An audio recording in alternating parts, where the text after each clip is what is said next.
دوسری بات جو کہی جاتی ہے وہ دینی اعتبار سے،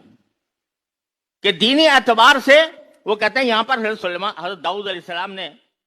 اور سلیمان علیہ السلام نے ہیکل تعمیر کیا تھا، ہم بھی اس کو تسلیم کرتے ہیں، خود قرآن کریم میں اس کا ذکر ہے۔ حضرت داؤد علیہ السلام نے بنایا تھا، حضرت سلیمان علیہ السلام نے مسجد اقصی تعمیر کی تھی۔ تو لیکن یہ ایک بہت بڑا مغالطہ ہے کہ سب سے پہلے مسجد اقصی سلیمان علیہ السلام نے تعمیر کی یا داؤد علیہ السلام نے تعمیر کی۔ حقیقت میں صورتحال یہ ہے کہ اللہ تعالیٰ نے دو گھر بنائے تھے، ایک گھر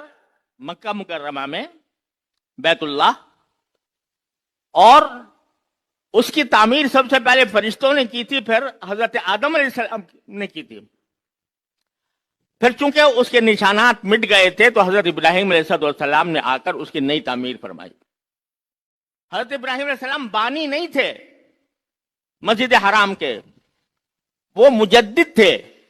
کہ انہوں نے اس کی تجدید کی، جو آثار مٹ گئے تھے اللہ کے حکم سے انہوں نے اس کو تعمیر کیا۔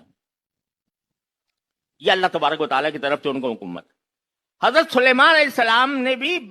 وہ بیت المقدس کے بانی نہیں ہیں۔ روایات سے معلوم ہوتا ہے کہ جس طرح کعبے کی تعمیر سب سے پہلے حضرت آدم علیہ السلام نے کی تھی، اسی طرح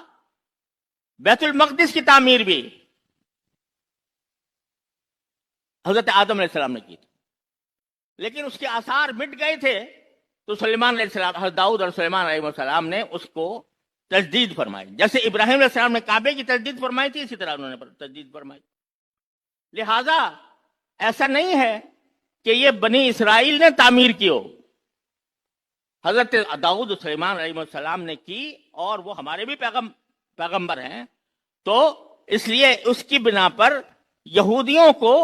اس پر دعویٰ کرنے کا کوئی حق نہیں پہنچتا، جبکہ ان کی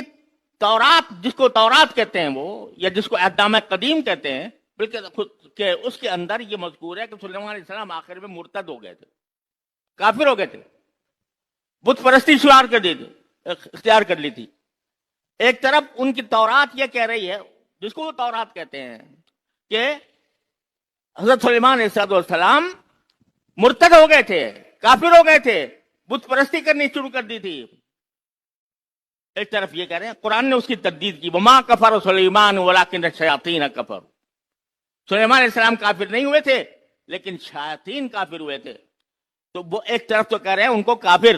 مرتد، بت پرست، اور کہتے ہیں پھر ان کی یادگار جو ہے اس واسطے ہم اس کے حقدار ہیں۔ تو نہ دین سیاسی اعتبار سے ان کا کوئی حق بنتا ہے، نہ دینی اعتبار سے کوئی حق بنتا ہے، لیکن انہوں نے، امریکہ اور برطانیہ نے عالم اسلام کو منتشر کرنے کے لیے اور عالم اسلام کے دل میں لا کر ایک ناسور پیدا کرنے کے لیے اسرائیل کو قائم کیا، اور اس وقت سے مسلسل بغیر کسی توقف کے وہ وہاں کے باشندوں فلسطینیوں پر ظلم و ستم کے پہاڑ ڈھو رہا ہے۔